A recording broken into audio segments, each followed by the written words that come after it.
Las víctimas de la guerra de Ucrania no están solo en Ucrania. El impacto económico lo sufrimos en todo el mundo. Pero mientras aquí hablamos de que falta gas, en muchos países lo que falta es comida.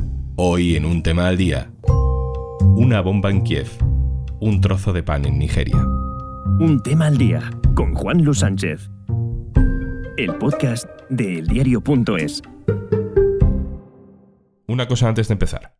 En Ucrania, en Etiopía, en Guatemala o en España. Oxfam Intermón trabaja para que todas las personas tengan derecho a progresar y no solo sobrevivir. Necesitamos tu apoyo. Entra en oxfamintermon.org.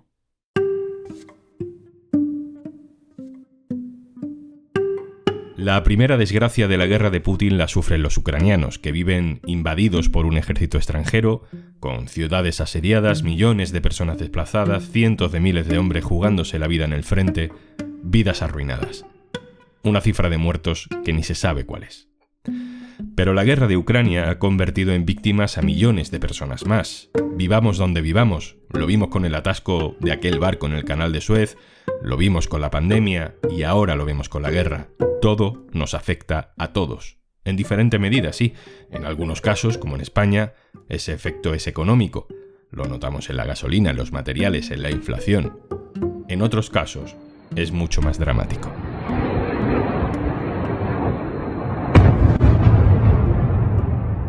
Escuchamos un cohete lanzado contra la ciudad portuaria de Odessa, en Ucrania. Allí el puerto está bloqueado por minas ucranianas y buques rusos. Ese cohete no solo cae sobre los civiles o los militares de Odessa, cae también, indirectamente, sobre millones de personas en África. Resulta que Ucrania y también Rusia son el granero de medio mundo, es decir, donde se produce y se almacena la cebada, el trigo, el maíz que luego se exporta. Ese puerto, el de Odessa, era la vía de salida de ese grano, en barco, hacia África. En países como Nigeria, como Sudán, como Yemen, falta pan. Y faltan fertilizantes para poder cultivar sus propias cosechas. No llega. Vamos a intentar explicar por qué. Lo hacemos con mi compañera Mariángela Paone, del diario.es, que ha estado varias semanas cubriendo la guerra en Ucrania. Hola, Mariángela. Hola, Juanlu. Y lo hacemos con el director general de Oxfam Intermón, Frank Cortada. Hola, Frank. Hola, Juanlu.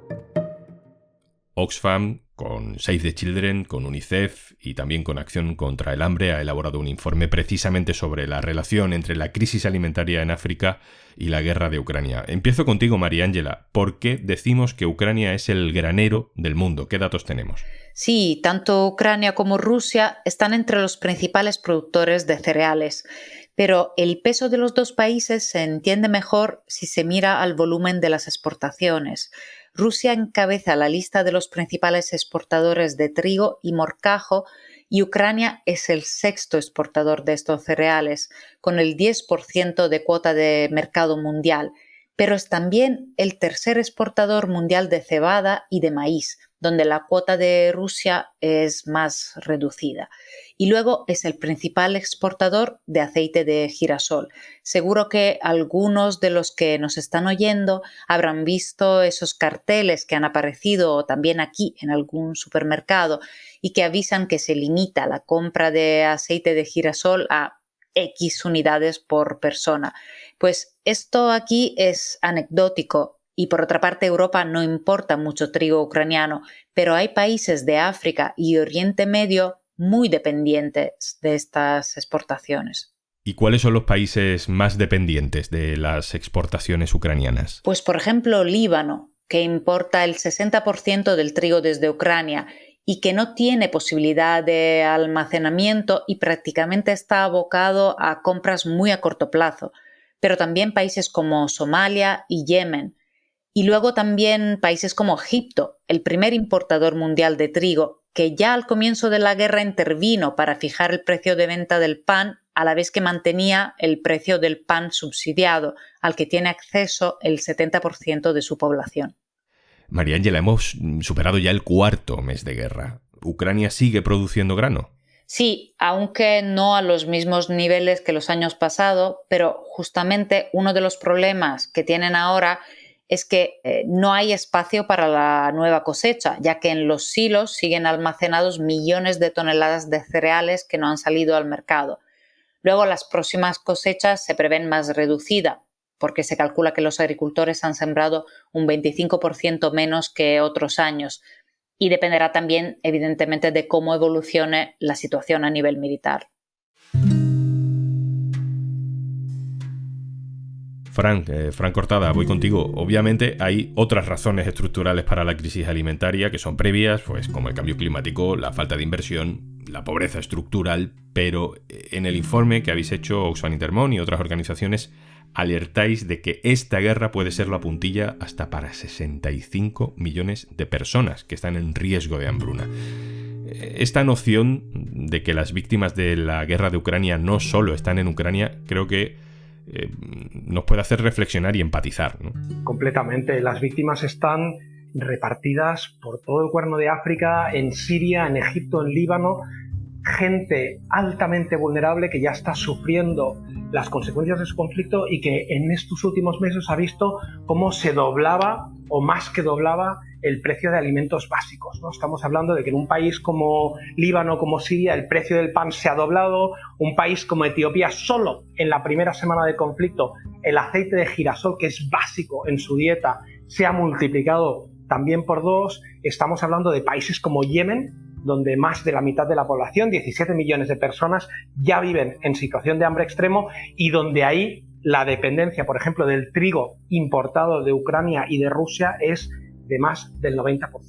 Y ahí también hemos visto cómo se duplicaba el precio de algo tan básico como el pan, que es la mitad de la ingesta calórica de cualquier niño o niña o cualquier adulto en un contexto como el de Yemen. Vosotros que habéis analizado la situación nos podréis contar, ¿dónde está el grano ahora mismo? ¿Está atrapado, pero dónde? Claro, lo hemos visto estos días en las noticias, ¿no? Y hemos escuchado cómo hay 20 millones de toneladas de grano que ahora mismo están bloqueadas en los puertos de Ucrania, ¿no? Ucrania, hemos oído, es uno de los graneros del mundo, es uno de los grandes exportadores de trigo, de cebada, de maíz y también de aceite de girasol, y ahora mismo tenemos esos 20 millones que están bloqueados en los puertos de Odesa y también en los puertos de Mariupol y de Bergendask, ¿no? Pensemos que cada mes estaban saliendo de Ucrania 6 millones de toneladas de grano, y eso ahora, ese grifo se ha cerrado y todo ese grano se está acumulando y están buscando vías alternativas,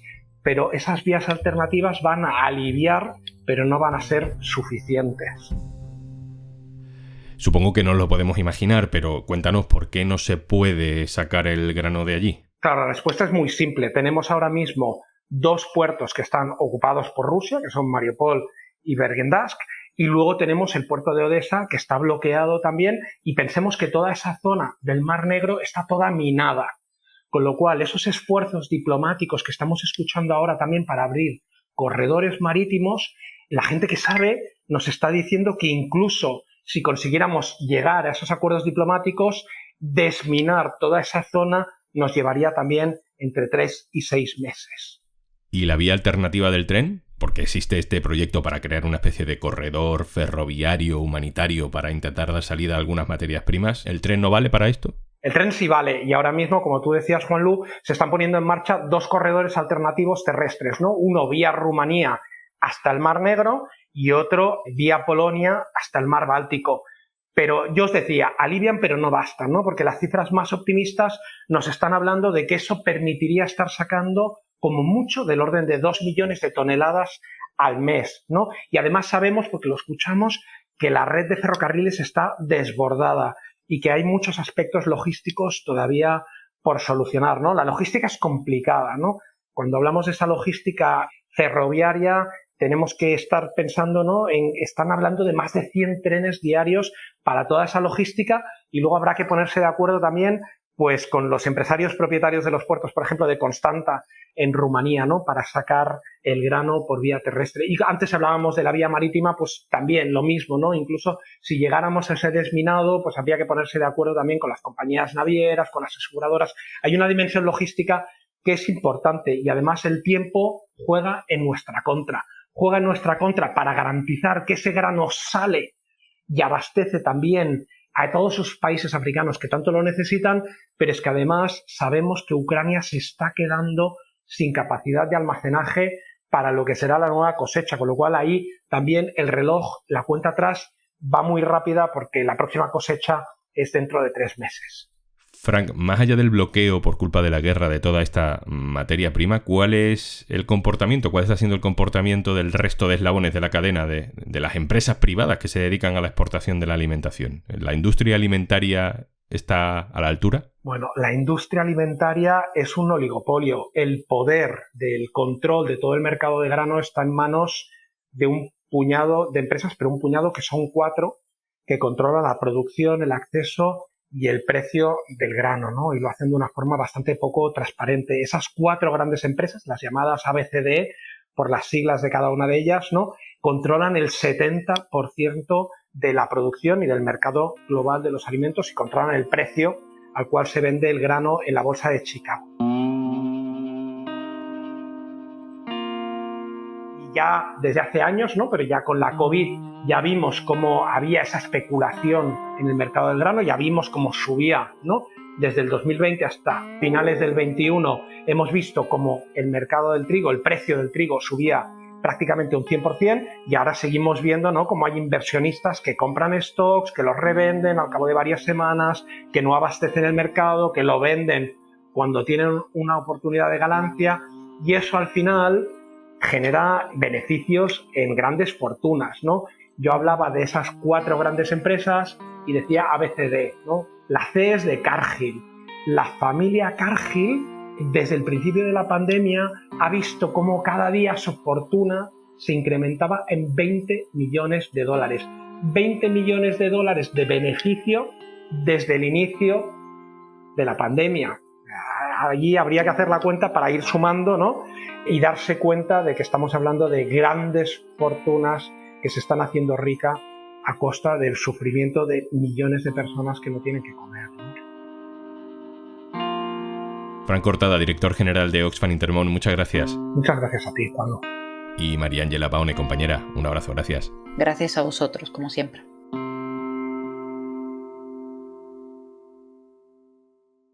Y antes de marcharnos...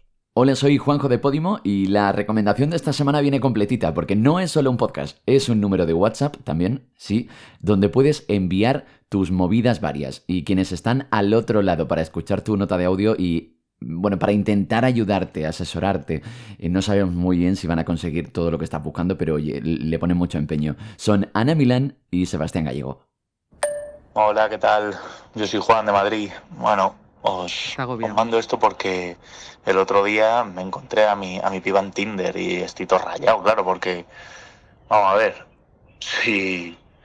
Es que no sé cómo abordarlo, porque si ella se ha hecho un perfil, pues quiero que me dé una explicación, pero claro, si no es su perfil, pues lo que quiero es ponerla sobre aviso, ¿no? Porque además es que tampoco era su nombre, era otro nombre, pero sí que eran fotos suyas.